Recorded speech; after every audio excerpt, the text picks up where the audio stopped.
একটা মজার ঘটনা শোনায় আপনাদেরকে। সহিহ বুখারীতে এসেছে, রমাদানের শেষ 10 দিন, দ্য লাস্ট 10 days অফ রমাদানে তিনি ইতিকাফ করতেন। তো ইতিকাফ অবস্থায় স্ত্রীরা এসে রাতে দেখা করে যেত, জরুরি কথা আলাপ থাকলে সেরে যেত।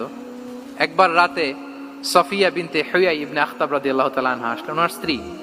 কথা হলো এবার ওনাকে একটু এগিয়ে দিবেন। মসজিদ থেকে রাসূলুল্লাহ সাল্লাল্লাহু আলাইহি ওয়াসাল্লাম বারান্দার দিকে পাশ দিয়ে আসলেন এগিয়ে দেওয়ার জন্য। ইন দ্য মিন টাইম হঠাৎ দুইজন আনসারী সাহাবী পাশ দিয়ে হেঁটে যাচ্ছেন।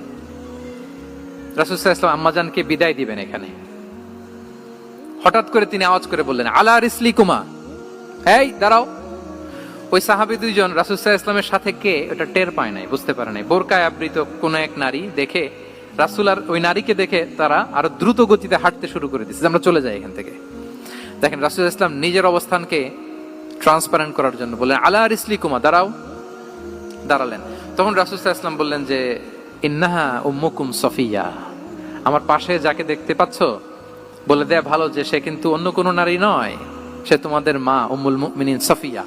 সাহাবারা বলে, সুবহানাল্লাহ ইয়া রাসূলুল্লাহ, ইয়া রাসূলুল্লাহ, এ কেমন কথা? আপনি কেন আমাদের কাছে জবাবদিহি করতে যাচ্ছেন বা ক্লারিফাই করছেন? আপনার পাশে কোনো নারী এত রাতে যদি দাঁড়িয়ে থাকে, তিনি তো আমাদের মাদের মধ্যে থেকেই তো একজন হবেন, কেন আপনি বলতেছেন? তখন রাসূল সাল্লাল্লাহু আলাইহি ওয়াসাল্লাম বললেন যে, না, ইন্না শাইতানা ইয়াজরি মিনাল ইনসানি মাজরাদ দাম, শয়তান মানুষের রগে রগে চলাচল করে। ওয়া ইন্নী খাশিতু আই ইউকযিফা ফি কুলুবিকুমা শাররান, আরেক বর্ণনায় আছে শাইআন, আমার ভয় হয় হয়তো শয়তান কোন সন্দেহের উদ্রেক তোমাদের হৃদয়ে ঢুকায় দিতে পারে। সুবহানাল্লাহ। এজন্য আমি ক্লিয়ার করে দিলাম, এটা আমার বউ, আমার স্ত্রী, তোমাদের মা সফিয়া। দুজন সাহাবী যদি চলে যায়, এমন হতেই পারতো বাড়িতে যে একজন আরেকজনকে জিজ্ঞেস করতে পারতো যে, আচ্ছা নবীর পাশে যে কালো বোরকা পরা মহিলাটা ছিল দেখছো না, এটা কে? তখন একজন হয়তো বলতো, কে আর হবে, আমাদের মাই তো হবে, কোন এক মা। আরেকজন বলবে, আমাদের উম্মুল মুমিনিনের কেউ ছিল নাকি অন্য কেউ? এরকম একটা হুট করে সন্দেহের উদ্রেক মাথায় আসতে পারে না যে ওনার স্ত্রী ছিল না অন্য কেউ ছিল? আসতে পারে কি পারে না বলেন? ওই সন্দেহের অবকাশটুকু রাসূল সাল্লাল্লাহু আলাইহি ওয়াসাল্লাম রাখেন নাই।